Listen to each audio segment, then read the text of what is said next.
Hi guys, this is your Patata to another day, another vlog. Kaya intro, labas!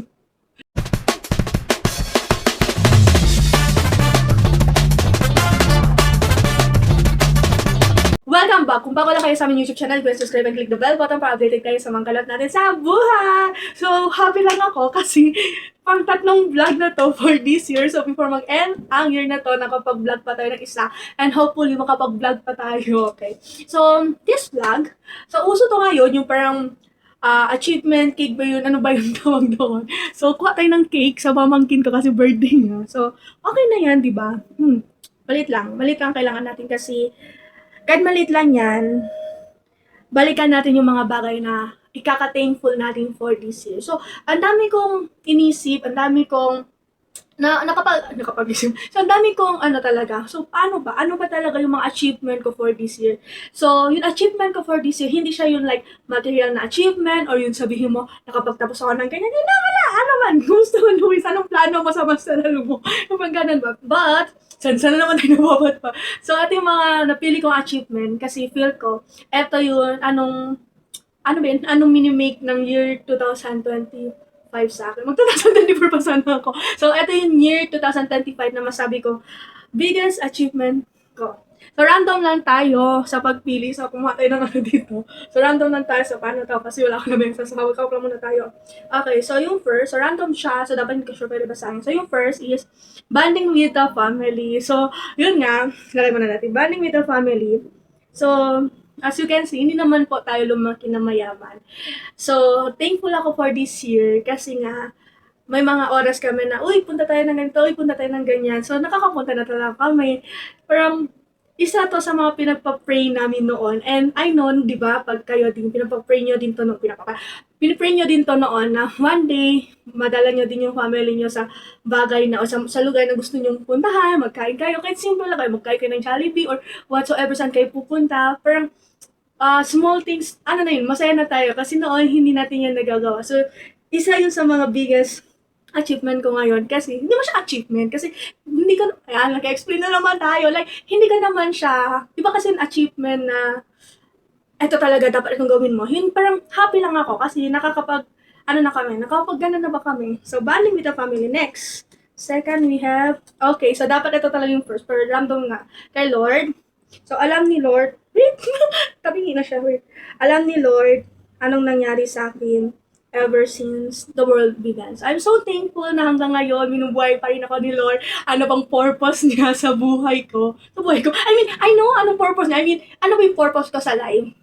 So, yun yung aabangan natin for the next year. So, thank you Lord kasi sabihin kong biggest thing na nangyari sa akin is, nimulat mo talaga ang aking mga mata. And I'm sorry kasi feel ko this year parang twice lang ako nag-serve. So, balik loob tayo nag-serve, okay? Hindi man tayo umalis, hindi na talaga tayo nakakapag-serve na. So, dapat kung ano yung ginagawa natin noon, dapat sana, I hope na magawa pa rin natin this year or the following year. So, thank you Lord kasi binubuhay mo pa rin ako. Okay, next. Cagayan with the family. So, yun nga, kasi nakapag-travel tayo for this year. So, biggest achievement din natin yun kasi binili natin ang sarili natin kahit ano yung point na hindi naman throughout the travel is nag-enjoy tayo. Nag-enjoy man ako pero you know kung sino kasama ko doon or nanood kayo ng vlog ko last time. Madami din talaga ako iniisip during that vlog. So, yun nga. Pero biggest yun kasi nag-travel tayo this year. Okay, next we have the Cafe Reptile. So, nakapag-Cafe Reptile tayo, kasalanan talaga yan ni Venice Farm kasi doon kami I mean nakita yun namin nakita yun namin sa Venice Farm yung reptiles gaya nga ano ba kaya I mean yung mga pamangkin kasi namin is mahilig talaga sa mga alam niyo na, ganun. Hindi naman mahilig. Like, takot sila actually. So, nung pumunta kami sa reptiles, so, nakahawag sila. Ang brave talaga nila. Super biggest ko yun. Kasi hindi ko makalimutan na, grabe, kahit ang lilit pa ng mga pamangkin ko, grabe, wala siyang takot. Grabe, yung brave nila. Stand up. Stand up. Thumbs up. Okay, next. So, yun nga. 10 lang, before ako mag-continue, 10 lang ang ginawa ko. Kasi nga, di ba? Madami naman na pwede niyong lagyan kung anong biggest achievement niyo for this year. So, 10 na talaga pinili ko kasi lagi na ano ba, nabubulol na naman ako. So, lagi naman po na 10 talaga pinipili ko. And, gaya ng sinasabi ko sa iba, hindi talaga ako comfortable sa odd number. So, even number ako. So, 10 siya. Okay, next we have number 5. Injured because of the lesson. Injured! Kasi nga, di ba sabi ko nga sa inyo, na-injured na pa ako. Yan, Ste. Ako, kasi daddy! So, pumasok ang papa ko, kaya nahanap niya ang mama ko. Sabi ko, wala. Andun ang mama ko sa sa bahay ng ate ko. Tapos yung pamangkin ko, may pinuntahan sila. So, yun, kakauwian din ng papa ko. Oy, ngayon pala, buti. Wala, nakalimutan ko. Dapat mag-greet ako. Merry Christmas, everyone.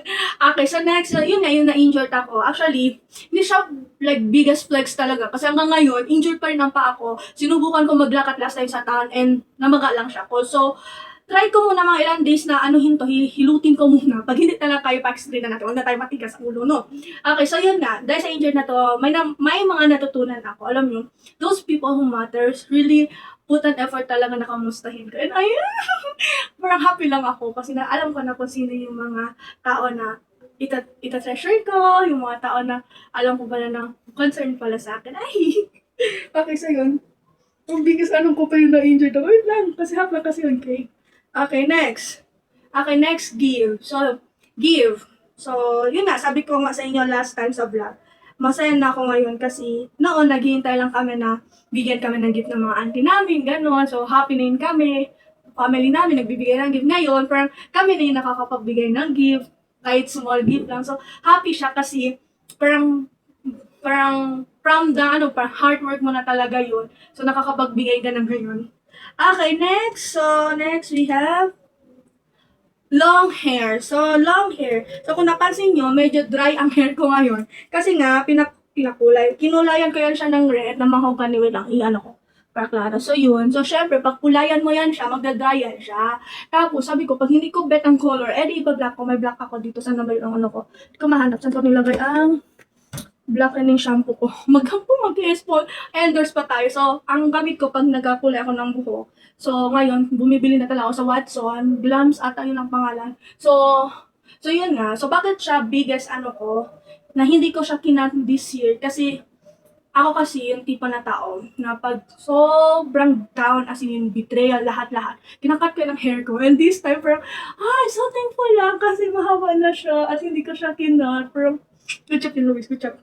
Okay, next we have celebrate birthday. So kung napansin nyo sa post ko, na kapag celebrate na po tayo ng birthday na hindi lang dito sa loob ng bahay. So, hindi naman siya parang, parang alam mo yun, kailangan talaga i-celebrate ang birthday sa labas. I mean, alam nyo, kung galing kayo sa live na, hindi ko naman sinabing walang-wala, yun bang, kahit mga ganun na scenario na nakakapag-celebrate ka ng birthday, na-own money mo na, na-own ano mo na, parang, achievement na siya. Kasi noon, parang pinipray mo, sana makapag-celebrate din tayo ng ganyan. Sana ganun din. Kasi, hindi naman tayo like, hindi naman natin yun ini-aim for any reason na hindi maganda. Parang gusto mo lang ma-experience din. Ano kaya experience? So, nakapag-celebrate na tayo ng birthday hindi lang sa bahay. And hindi lang celebrate ng birthday, kundi, yun nga sabi ko sa inyo, may mga bagay talaga na nagagawa na namin na hindi namin nagagawa noon. So, thankful tayo kay Lord kasi